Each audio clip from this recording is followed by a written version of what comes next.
नमस्कार दर्शकों अमेरिकी राष्ट्रपति डोनाल्ड ट्रंप शपथ लेते हुए एक्शन में दिखे। भारत को प्राथमिकता देते हुए अमेरिकी विदेश मंत्री मार्को रूबियो और राष्ट्रीय सुरक्षा सलाहकार माइक वाल्ज ने भारत के विदेश मंत्री एस जयशंकर के साथ अपनी पहली द्विपक्षीय और अंतर्राष्ट्रीय बैठक की। आपको बता दें कि एस जयशंकर वॉशिंगटन में ट्रंप के 47वें राष्ट्रपति के रूप में शपथ ग्रहण समारोह में भारत सरकार का प्रतिनिधित्व कर रहे थे। दोनों देशों के नेताओं की ये बैठक फॉगी बॉटम मुख्यालय में हुई। इस द्विपक्षीय बैठक के बाद क्वाड मंत्री स्तरीय बैठक भी आयोजित की गई, जिसमें 4 देशों के विदेश मंत्रियों ने भाग लिया। मार्को रूबियो ने एस जयशंकर के साथ अपनी पहली द्विपक्षीय बैठक की। इस दौरान भारत अमेरिका रणनीतिक साझेदारी पर विस्तृत से चर्चा हुई। यह बैठक रूबियो के पदभार संभालने के कुछ ही समय बाद हुई। दोनों नेताओं ने द्विपक्षीय संबंधों के विभिन्न पहलुओं पर विचार विमर्श किया। इस बैठक में भारत के अमेरिकी राजदूत विनय क्वात्रा भी शामिल थे। बैठक के बाद रूबियो और जयशंकर ने अंतर्राष्ट्रीय मीडिया के सामने हाथ मिलाया और तस्वीरें खिंचवाई। जयशंकर ने बैठक के बारे में ट्वीट करते हुए कहा, आधिकारिक तौर पर कार्यालय संभालने के बाद मार्को रूबियो के साथ मेरी पहली द्विपक्षीय बैठक हुई। हमने हमारे व्यापक द्विपक्षीय साझेदारी की समीक्षा की और क्षेत्रीय एवं वैश्विक मुद्दों पर विचार साझा किए। इस बैठक के तुरंत बाद जयशंकर ने ऑस्ट्रेलिया के विदेश मंत्री पेनी वोंग और जापान के विदेश मंत्री इवेया ताकेशी के साथ ट्रंप प्रशासन की पहली क्वाड बैठक में भाग लिया। आपको बता दें कि क्वाड 4 देशों का एक सुरक्षा और कूटनीतिक गठबंधन है, जिसका उद्देश्य हिंद प्रशांत क्षेत्र में शांति और स्वतंत्रता की रक्षा करना है। जयशंकर ने ट्वीट किया कि आज वॉशिंगटन डीसी में एक उत्पादक क्वाड मंत्री स्तरीय बैठक में भाग लिया। यह बैठक ट्रंप प्रशासन के गठन के कुछ ही घंटे बाद हुई।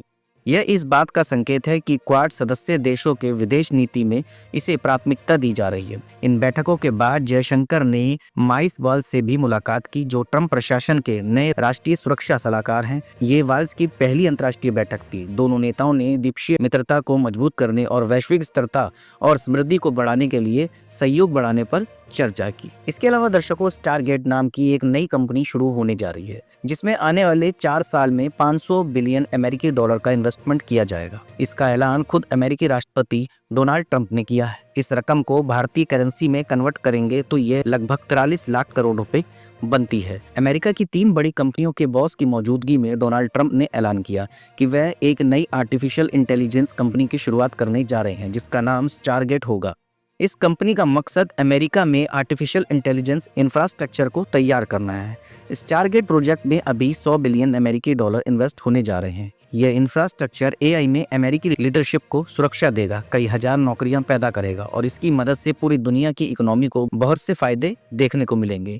स्टारगेट प्रोजेक्ट न सिर्फ अमेरिका के दोबारा इंडस्ट्रियलाइजेशन को सपोर्ट करेगा, बल्कि अमेरिका और उसके सहयोगियों को रणनीतिक तौर पर सुरक्षा भी प्रदान करेगा।